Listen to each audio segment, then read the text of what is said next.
Hi friends, welcome to my channel. இன்னைக்கு ஒரு princess cut ப்ளவுஸுக்கு பேக் சைடு ஓப்பன் வச்சு நம்ம ஸ்டிச் பண்ண போகிறோம். இப்போ அதுக்கு பேக் சைடு ஓப்பன் வச்ச ஹூக் பார்ட்டு அந்த பார்ட்டை தான் நான் இப்போ ஸ்டிச் பண்ணிகிட்டு இருக்கேன். இதை அடித்து திருப்புறதுனால ஒரு 1/4 இன்ச் அளவுக்கு நான் தையல் போட்டுட்டு மீதி உள்ளதை நான் கட் பண்ணி எடுத்துக்கலாம். எப்பயுமே பிரின்சஸ் கட்டுக்கு பேக் சைடு ஓப்பன் வைக்கிறீங்க அப்படின்னா நல்லா டீப் நெக் வச்சு அந்த ஹூக் பட்டி வச்சிங்க அப்படின்னா நீட்டாக இருக்கும். அதே மாதிரி ஹூக் பட்டி வி பட்டி தைக்கும்போது மினிமம் 5 எப்பயும் நம்ம நார்மலாக வைக்கிறது 5 இல்லைன்னா 4 கண்டிப்பாக வச்சே ஆகணும். நீங்கள் 3 2 வச்சிங்க அப்படின்னா ஒவ்வொரு ஹூக்குக்கு இடையில என்ன ஆகும்னா கேப் தெரிய ஆரம்பிக்கும். கொஞ்சம் அப்படி பின்னாடி தூக்கிட்டு இருக்கிற மாதிரி இருக்கும். அந்த மிஸ்டேக்கெல்லாம் இல்லாமல் நீட்டாக தைக்கணும். ஸோ நீங்கள் என்ன பண்ணுறீங்க, 5 எப்பயும் போல் நீங்கள் சின்னதாக இருந்தாலும் பரவாயில்ல 5 ஹூக் வச்சிங்க அப்படின்னா நீட்டாக இருக்கும். வீப்பட்டி அழகாக தைக்கணும். இப்போ அதை நான் அடித்து திருப்புறதுனால லைனிங் தெரியாத அளவுக்கு நம்ம தைச்சி எடுத்துக்கலாம். நீட்டாக இருக்கணும் தைக்கிறது எப்பயுமேவும்.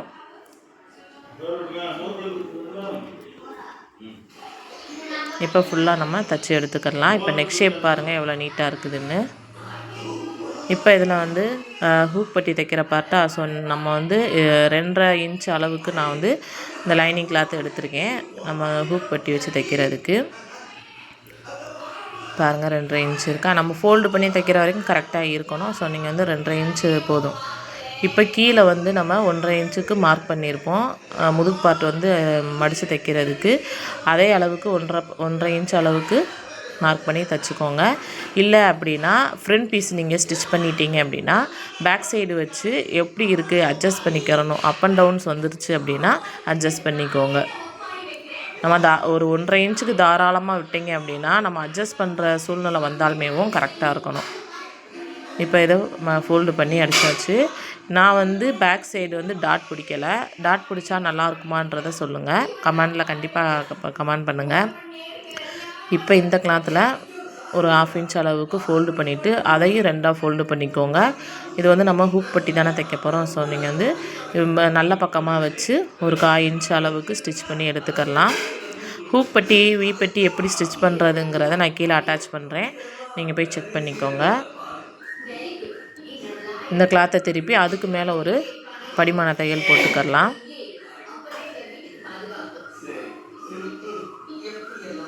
மேலே கிளாத் ஒரு 1 இன்ச் அளவுக்குனாலும் இருக்கணும். ஏன்னா நம்ம ஃபோல்டு பண்ணணும். ஃபோல்டு பண்ணும்போது கரெக்டாக இருந்தால் மட்டும்தான். அதனால் நீங்கள் ஒட்டா கட் பண்ணாமல் இல்லை ஒரு 1/2 இன்ச் அளவுக்கு வச்சு கட் பண்ணாமல் 1 இன்ச்சுக்கு தாராளமாக விட்டு நீங்கள் கட் பண்ணிக்கோங்க. இப்போ அந்த கிளாத்தை அதே மாதிரி ஃபோல்டு பண்ணி எடுத்துக்கலாம். இப்போ நீங்கள் என்ன பண்ணுறீங்க அப்படின்னா கீழே ஃபஸ்ட்டு தைச்சிக்கிட்டே வாங்க. தைச்சிட்டு ரொட்டேட் பண்ணிவிட்டு இப்போ அந்த நெக் பீஸை நம்ம ஃபஸ்ட்டு அந்த இடத்துல சின்ன மிஸ்டேக் விடுவோம். அதனால் அதை நம்ம கரெக்ட் பண்ணணும். என்ன அப்படின்னா இந்த மாதிரி தைச்சிட்டு வரும்போது நெக் பீஸ் கிட்ட நம்ம அப்படியே ஃபோல்டு பண்ணி தைச்சிருவோம். அப்படி தைக்கும்போது பாருங்கள் எவ்வளோ அன்ஈவனாக இருக்கும்னு காட்டுறேன். இப்போ அதை நான் ஃபோல்டு பண்ணிட்டேன்னா அந்த நெக் ஷேப் தகுந்த மாதிரி நான் ஃபோல்டு பண்ணிட்டேன். ஆனால் அது எவ்வளோ கேப் இருக்குது பாருங்கள். இப்போ நம்ம அந்த லைனிங்கை அட்ஜஸ்ட் பண்ணிக்கிறணும். அந்த ஷேப்புக்கு தகுந்த மாதிரி அட்ஜஸ்ட் பண்ணிவிட்டு மீதி உள்ள கிளாத்தை உள்ளே அப்படியே ஃபுல்லாக தெரியாத அளவுக்கு செட் பண்ணிக்கிறணும். இவ்வளோதான். இது ஒரு சின்ன டிப்ஸை நீங்கள் ஃபாலோ பண்ணிட்டீங்கன்னா நெக் ஷேப் பார்க்கும்போது நீட்டாக இருக்கும், ஒரே ஈவனாக இருக்கும். ஏன் அப்படின்னா நம்ம வி பட்டி தைப்போம், அதுக்கு தகுந்த மாதிரி இருக்கணும். ஸோ அதனால தான் இந்த சின்ன சின்ன மிஸ்டேக்லாம் நம்ம கரெக்ஷன் பண்ணிக்கிறணும்.